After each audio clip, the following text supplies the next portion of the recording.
Good morning বন্ধুরা, আশা করি আপনারা সকলে খুব ভালো আছেন এবং সুস্থ আছেন। আজকে আবার একটা নতুন রেসিপির মাধ্যমে কুকস এন্ড কম্প্যানিয়নে আপনাদের সবাইকে স্বাগত জানাচ্ছি। বন্ধুরা, আজ আমি আপনাদের বানিয়ে দেখাবো সবথেকে সহজ পদ্ধতিতে লাইলন টিকা মাছের তেলকারি বা তেল ঝাল। শুধু লাইলন টিকা মাছ বলে নয়, আপনারা যে কোনো মাছ দিয়েই কিন্তু এই তেলকারিটা বানাতে পারবেন। গরম ভাত দিয়ে খেতে কিন্তু দুর্দান্ত লাগবে। চলুন তাহলে বেশি দেরি না করে রান্নাটা শুরু করা যাক।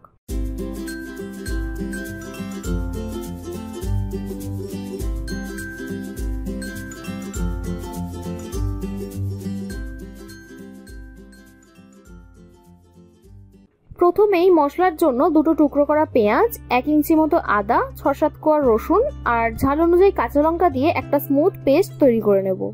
এই দেখুন মশলাটা বাটা হয়ে গেছে, ঠিক এই রকম হবে।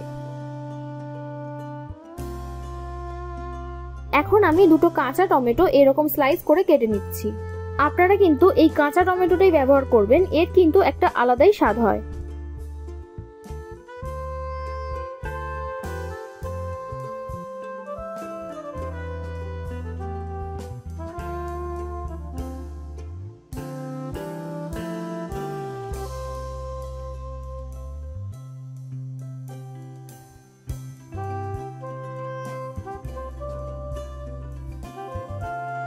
আর এইদিকে আমি 3 পিস লাইলন টিকা মাছ আগে থেকেই নুন হলুদ মাখিয়ে রেখে দিয়েছিলাম। এবার এটা ভাজার জন্য কড়াইতে 5 টেবিলস্পুন সরষের তেল দিচ্ছি। তারপর তেল গরম হলে একে একে মাছগুলো ছেড়ে দেব।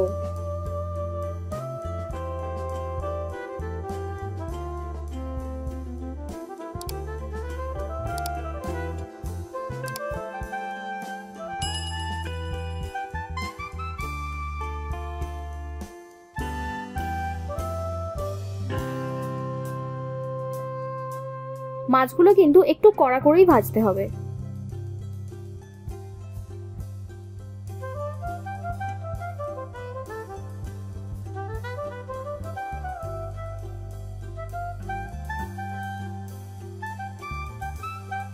মাছ ভাজা হয়ে গেছে, এবার তুলে নেব।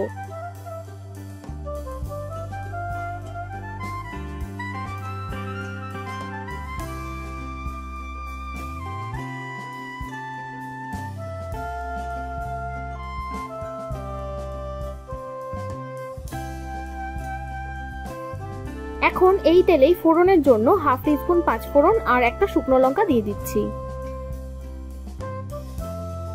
তারপর ফোড়নটা হয়ে গেলেই বেটে রাখা মশলাটা পুরোটা দিয়ে দিতে হবে। এখন এটাকে ভাজতে থাকুন যতক্ষণ না এর কাঁচা গন্ধটা চলে যাচ্ছে।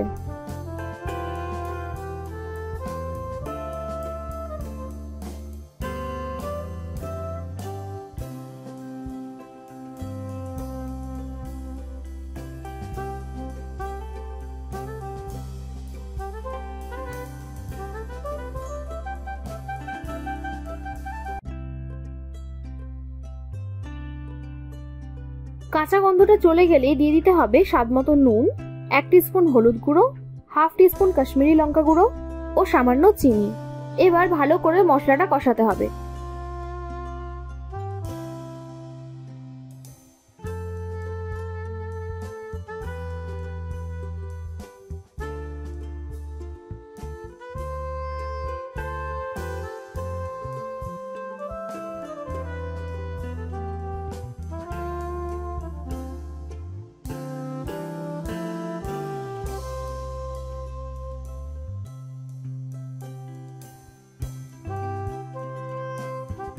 মশলাটা সম্পূর্ণ কষানোর পর কেটে রাখা কাঁচা টমেটোগুলো দিয়ে দিচ্ছি।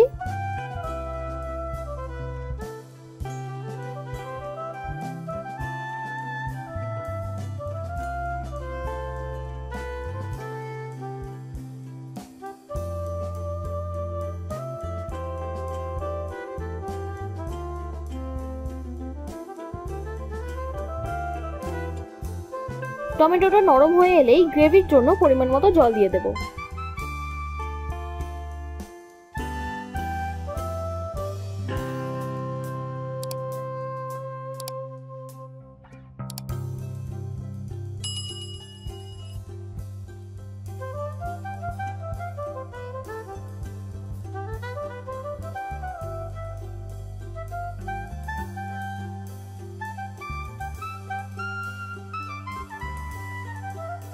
তারপর সবকিছু ভালো করে মিশিয়ে ঢাকা দিয়ে গ্রেভিটা খানিকক্ষণ রান্না করব।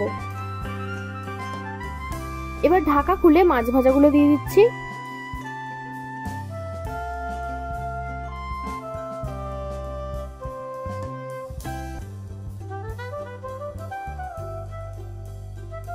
যেহেতু মাছগুলো ভালোই কড়া করে ভাজা আছে, তাই গ্রেভির সাথে কিছুক্ষণ ফোটাতে হবে। উপর থেকে একটু ধনেপাতা কুচিও দিয়ে দেবো।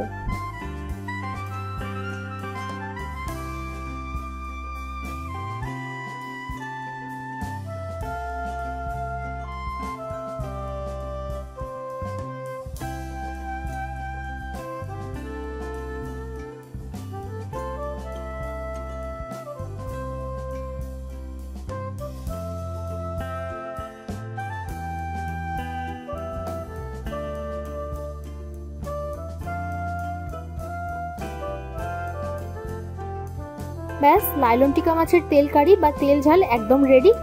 এবার এটা গরম গরম ভাতের সাথে সার্ভ করুন আর আমাকে জানান কেমন হয়েছে। আর আগামী দিনে আপনারা কি কি মাছের রেসিপি দেখতে চান সেটা কমেন্ট করে আমাকে অবশ্যই জানাবেন।